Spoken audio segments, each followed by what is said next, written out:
Kursoa amaitzera guaz, zer egingo duzue? Orain gu gabe astero ditugu, izango ditugu gauzatxoak eta lasai egon ez gaituzuelako aztuko. Aitere, hor izango garelako. Baina errepaso txiki bat eginda kurso honetan gertatu dena. Zenbat gauza, zenbat malaletxe, askotan good news, no news, guk bad news, deixente eman ditugu. Baina onak ere. Eta horietako onena edo onenetariko abintzat guretzako, Irulegiko eskua. Hor benetan eraldatu baita, euskararekiko, hizkuntzarekiko eta esaten zituzten horrelako istorioak eta idatzita zegoena, hori, idatzita dagoena erakutsi digulako. Kaixo, Maider. Kaixo. Miren ekine. Agertu naiz bapatean. De repente, haure sorgindu egin da, sorgina da. Maider, Irulegiko eskua, polita.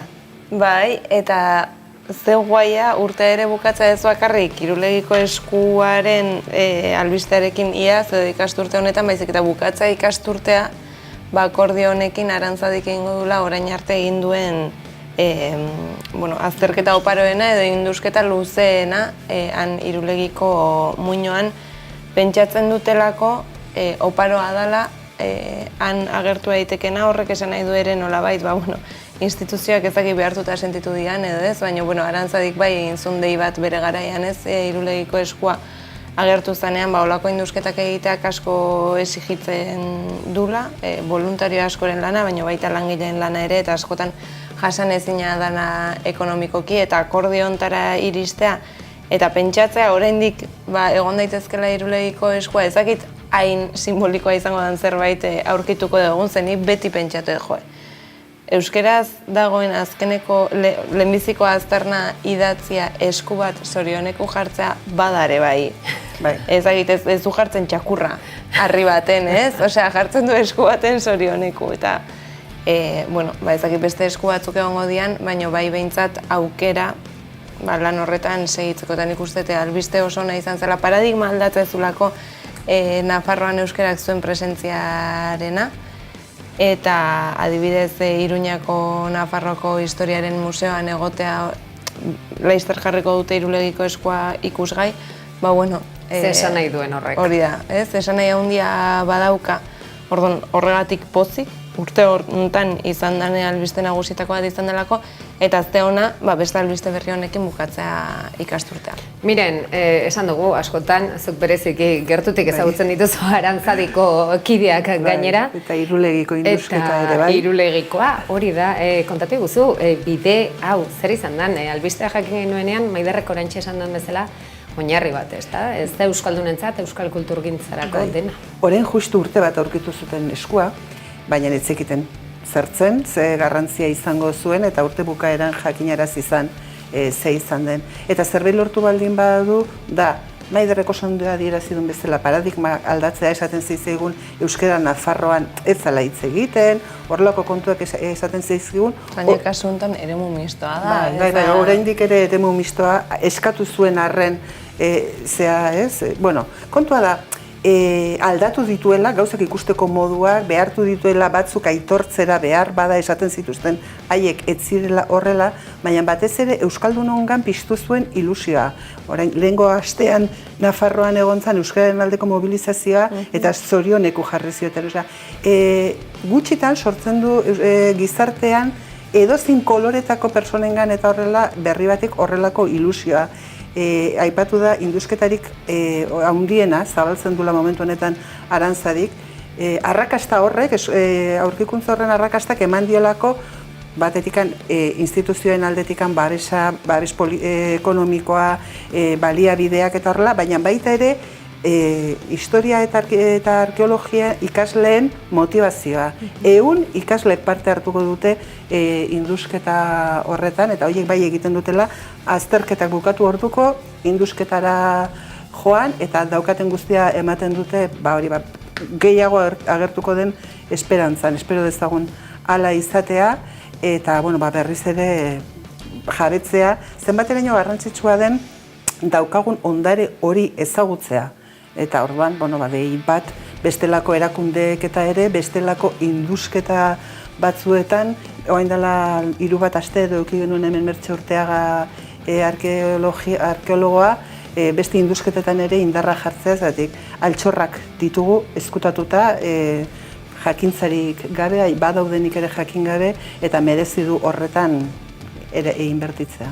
Ba horixe esan duzuen garrantzia, ez da? Ze garrantzitsua izan den hau. Baina oraintxe azken esan duzuna instituzioak, alderdiak, hor dena dagoena, eta kurso honetan zertaz ez dugu hitz egin inoiz, politikaz. Jenik egingo zen bere irrifarren maltzur hori bezala. Izan ere, galdetu dezakegu, noiz ez dira hauteskundeak? Inoiz. Noiz gaude hauteskundetan? Beti. Gutxi hitz egin dugu politikaz. Ez, ongi, akaso. En fin, kurso guztia politikaz hitz egiten eta geratzen zeguna. Uztailak 23, hortxo baitago ekinek mantentzen dit egiten eskua, ezakitan bozkatu egin nahi duen edo batek daki zer. Ez, aipatzen ez, egia da, niri eskuarena entzun nuenean, ez da izango, ez? La manos blancas edo ez. Euskal zibilizazioak beste ikur batzuk, ez? Erakutsi izkigutan, niri izugarrizko sorpresa hartu nuen. Asteko eta behin, destifratzeko zen olako burua usteak. Okerrezpanago, katalanak ere etorri bar izan zuten destifratzeko. Zein zen movida, ez da? Begira alde bat razea eta azken batean hala, ez? Ikur horrek ze esan nahiko te du, ez? Halako badu zerbait atzean, oraindik ere, gauza asko, ez? Arantzadik argitu beharko dituenak. Eta gero bestatik txibitete ixarekin dela, ez da? Hori, hemendik aurrera berrian bakarrik ez, haratago ere txibitete ixarekin. Eta puntu garrantzitsua. Nafarroan euskara ze nolako humilazio egoeran dagoen oraindik orain, ez? Gauza bat da, ez baliabidea jartzea, epaitegietan borrokan aritzea, baina Nafarroako egoera toki batzuetan bai, bestetan ez, nik uste dut Irulegik oxigeno handia eman diola Nafarroari eta euskarari premia gorrian gauden momentuan, ez da. Oxigeno Nafarroari eta kaso mina hango beste batzuei, ez da? Ikusi genuen beste oraintxe kargu hartzea izan zutenean Iruñako alkate izango denari ere euskaraz saiatu zen gehiagiz esaten eta Pamplona behin eta berriz azpimarratu zuen, ez da? Baiek bereziki min desente egingo ziren Irulegiko eskuak. Eta gu horregatik pozik. Maider, galdetzen dizut, zuet zerelako oso politika zalea, ez zaizkitzudulako gehiegi gustatzen gainera hauteskundeak, beraz, kurso hau mamitsua izan da eta datorrena. Interesgarria, nik uste paradigma aldaketa bat ere egon dela, ikusi behar dela ea bakarrikan konjunturala izan den udal eta foru gobernuetan, ala Espainiko Kongresu eta Senaturako hauteskundetan Hego Euskal Herrian eta lehendakaritza Araba, Bizkaia eta Gipuzkoako lehendakaritza datorren urtean iraungo dute duen joera aldaketa honek. Kontua da joera aldaketak behar duela ere aritmetika bere alde eta askotan aritmetika ikusi egun bezala edo ez du eman edo beste batzuk inalak egin dituzte aritmetikak eman ez dezan. Horregatik esaten dut, kasu honetan alderdi batzuek bere bozkatzailei esplikazioak eman beharko dizkietela zergatik esate baterako beste marko batzuetan, adibidez Espainiako Kongresu eta Senatuan hain areriotzat dituzten alderdiekin batera erabaki duten kasu honetan EH Bildu albo batera uztea.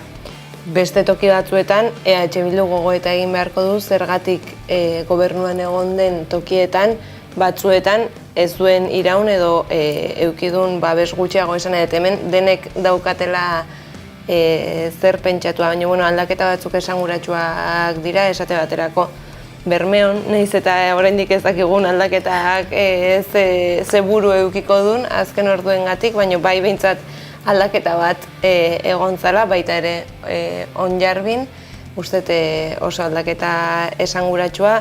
Tolosan ere bai, hor baude, Arrasaten ere bai, hor baude herri batzuk Haundi xamarra diana tamainaz eta zer esana emango dutenak nik usteet ikusteko dago uztailaren 23koa eta ikusteko dago ere bai zer gertatuko den foru aldundietan eta Nafarroako gobernuan nahiz eta itxura guztien arabera nahiko hildo beretik joango dian kontuak. Hori da gutxo gora bera egingo nuken laburpena eta gero beste datu bat ez dana aipatu oraindik ere, baina zerbait ez aldatu da Duela 4 urte egin genuen reportaje batea zenbat alkate emakume egongo zianez, esan da inoizko kanpaina feminizatuena behintzate izan dela, eta konparazioan berriako lankide batekin hitz egin dute aste honetan, eta konparazioan hori da zerbait ez dana aldatu, eta Gipuzkoan esate baterako alkatetzen 70% gizonezkoak izaten segituko dute, eta Araba eta Bizkaian 75 inguruan. Beraz, hor badago, kanpaina eta fokuetatik kanpo lan handia dago egiteko, eta hortan badirudi paradigmarik ez dela aldatzen. Eta egia da, aurrera begira zenbat eta zenbat gauza, uztailak 23 horri begira, orain behin eta berriz entzuten duguna, hauteskundeetan gaudenez, ez gara inoiz joan, bozka utila ez da, eta esaten duzu, bozka utila ez, Estatu Espainiarri begira gurea da bozka utila, zer da bozka utilak, eta gehien bat, zertarako da bozka util hori? Hori, batez ere zertarako erabiliko duten nik sartzen dudan bozka hori, ez? Guztion eskubideak defenditzeko edo norberaren txiringitoa mantentzeko, bueno.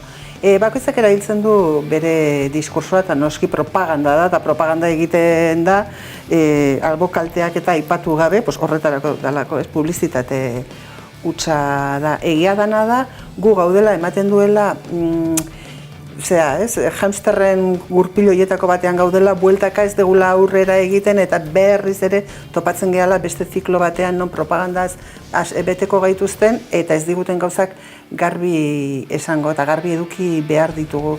Ni entzuten ari naiz jende bat esaten, bueno, nila bozkatu dut, ja, kitxo, eta ez du merezi du, bueno, jabetu gaitezen, normalean ezkerra dela, aspertuta etxean gelditzen dena bozkatu gabe, eta esaten da, ezkerrera joaten ez den bozka hori, bi bozka bezala kontatzen dula. Zureari joaten ez zaiolako, eta bestearenak doble kontatzen dulako kasu horretan. Ni ere pixka bat nazkatuta, ez? Hori esaten ez berriz, baina hori da tokatu zaiguna, hartzen dian erabakietan eragina daukagu gutako bakoitzak, eta gutxi hitz egiten dugu, baina iparraldean ere gertatzen ari dira gauzak, ez? Etxegaraik utziko ote gaitun, hori bera ere bada Euskaldunon lehendakari, eta Parisera ote dijoan, bere garaian Nafarroko erregeak esan zuen Parisek meza bat balio zula eta protestantismoa utzi eta katolizismora pasazan Nafarroako erregetzari iaia uko eginez, eta, bueno, badirudi Etxegarik ere olako zerbait egingo dula. Beraz, ez gara, beti gaude, kirioak dantzan, beti gaude ez zer egingo duten zai. Baina, gutako bakoitzak nik uste dut responsablea izan behar dugula eta guri dagokigula. Orain ere, erantzutea. Eta mahai gainean dagoena ez, pixka bat gizarte akaso oraindik ere nahiko kontserbadorean bizi garela, eta politika aurrerakoiak aurrera garatu ahala, krisi egoera batean gaudela dirudi. Edo hori da behintzat, momentu honetan, gobernu estatalak Hego Euskal Herriari dagokionean islatzen duena. Egia da, Ipar Euskal Herrian, erabat normaltzat hart daitezken politikak, izan gizarte mailakoak, zein emakumei dagozkienak eskubide mailan, Hego Euskal Herrian oraindik ere oso kolokan daudenak. Berri onak dira, besteak beste, Voxen mamu hori, ze beldurra inguru horretan zabaltzen ari dira, alderdien bat, boto utila zentzu horretan enfokatu izan delako, besteak beste, Extremadura batean, azken momentuan kanpo geratu dira. Hori bada zerbaiten seinale. Gerra Zibilean erabat sarraskitutako herrialde bat, Extremadura bezalako lurraldea ezin du gobernatu berriz ere, 36an altxatu zen alderdi politiko berberak, ezta? Hori gertatzea gauza benetan larria izango litzateke eta txiripaz badirudi ustez kanpo geratu dela. Ikus dezagun zer datorren benetan eta horren baitan Madrilen, Moncloan, eta ez dezagun ahaztu, Ajurian ere hor dela, ikusteke, Etxegaraik zer bide egingo duen, Urkulluk zer egingo ote duen, eta Nafar parlamentuarekin batera, Bizkaia, Araba eta Gipuzkoako parlamentuetan ze demontre gertatuko den. Edo nola ere, kezka edo beldur puntu hori, uste dut osasuntxu ere izan daitekeela, alertan egotea, obsesionatu gabe gauza garrantzitsua delako, eta eskuin muturra, hain lasai, baldin badabil, edabide pribatuetan esaterako Berlusconi ez dagoia, baina argi zean arrosa daukagu eta beste hainbat, Euskaldunon eta emakumeon aurka sutsuki arituko direnak, beraz, aspertzeko tarterik izango ez dugun, aroa datorkigu. Aroa aspertzeko ez daukagunez, kirola tarteko, zebai neskak notizi onak dituet zuentzat. Lasai, Euskal Herriak gainera erortzen bazaigu ere, lasai, turra datorkigu, turra da, ederra datorkigu. Ikusi dugu, hainbat txoko dagoeneko ongi etorri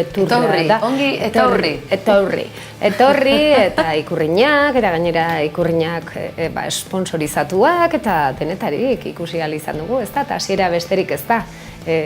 Ikusi genuen bizikleta erorketa hura, badakizue zinetaz ari naizen, ez da? Hortik, ona, bidea egin dugu, Maider? Bai, nik uste dut Euskal Herrian badagoela, eta hori askotan aipatzen da, ez? Txirrinduzale pila bat, eta ni seguru nago gusto hori duen jendeak aukera edukitzea turra bertatik bertara ikusteko, nik uste hori ez dela alde batera utzi behar, zer eta nola iritsi den turra Euskal Herrira. Jende hori gero turmaletera juten da, hau da, jun zitekeen tranquilamente, edo ni neroni ere jun izan naiz Ipar Euskal Herrira ikustea turra pasatzen denean, eta gero pentsatzen, baina ez ote da gauza bera, Euskal Lurraldeen okupazioa, ez? Frantziakoa den lehiaketa karrera batean. Gauza bera, hemen gertatzen dena da, milioiak gastatu direla, eta berriz ere ze eragina duen turistifikazioan, gentrifikazioan, erakundeak kanpotik datorren guk ezakagu turmaleta, da lehenbiziko etapak dira gaina, ez? Oso gauza urbanoa. Argi, baina jaizkibel bai, Maider? Turmaletik ez dugu, baina jaizkibel bai, eta atzen olakoa, ezagin moztu barko duten, nik uste dut Euskal Herria erdia moztu barko dutela, jaizkibela jendeaz iristeko. Itxasoz, auskalo, jendea aire bidez ere joateko kapaz izango da, eta militarrei lagunduta. Euskal Herria oso interesgarria da. Batemat koltsonetarekin prest dago, ja hor, kokodrilo koltsonetarekin jaizkibela iristeko. Alare pozik nago, badakagulako, naiz eta hemen zaletasun handia egon, badagolako ere irakurketa kritiko bat honen guztiarena, ez? Eta uste oso interesgarria dela. Bai, baliabide, xautu dian baliabide ekonomikoen aldetik eta baitaren naziotasunaren begiratik ere ez, eta hor dago gure eskuduk egin duen eskaera edo ikurriña erraldoiarena eateatzen dan aurrera. Baina, behintzat lortu da hain gustoko dugun kirol hori ez, pasaziteken pixkat hola hankapuntetan, lortu da behintzat, esatea, bale, ados, zalea gera, baina guazen honen gaineko irakurketa bat egitea, ez? Eta nik uste dut bai eragile sozialak eta baita nazio ikuspuntua daukaten beste dinamika batzuk lortu dutela gaiari markoa jartzea eta horrekiko kritiko izatea. Erronka zalea gara. Erronkazaleak eta txirrindulariak gehien bat 40 urtetik gorako zoro guzti horiek txirrinduan ibiltzen hasteko premia jartzen zaiena. Zuei helikopteroaren zarata horrek ez dizkizuela, ez dizu eragiten. Agian akaso da nik txikitatik ikusi galako turra eta beste hainbat lasterketa etxean, ekimof, nik banaukan txapatara etzen duten jokatzen? Ez. Ez, txapeta ez, baino nire etxean ere forofoak izan gara. Binokourov eta... Esate baterako, egia da, eta uzten badia zua aipamen hau egiten, egia da, kontraesanetan igerian jakin behar da baita ere, ezta? Orduan, ongi etorri Bike Countryra kanpaina honek guzti hori oso ondo irudikatzen du. Donostiako bulebarra, alako ikurriña eta ongi etorri dioen ikurrez josia dago. Eta gero flipantea, zuazoaz ikustea turra, eta orduan, ordu bete lehenago, txirrindularik etorri baino lehenago, sponsor guztiak, karreraren sponsor guztiak ateatzen dira botatzen gauzak, ez da, botatzen dituzte, botatzen dituzte bixera, globoak, baina baita ere botatzen dituzte botilak, bizikletako botilak, bidoitxoiek, bai. Jo que se, zerealak, eta hola, eta orduan da, vamos, Bai, mundu konsumoaren bat. festa. Mundu bat, baina mimetizatzeko aukera ematen dizuna. Badira, batzuk bezperan joaten dira, beste batzuk astebete lehenagoak izu euskaldunak pazpare, tokia lehen lerrori izateko, baina bueno, aipatzen izuna zen kontraesanen mundu honetan interesgarria izango dela batetik, ertzainak greban ikusteke zer gertatuko ote den.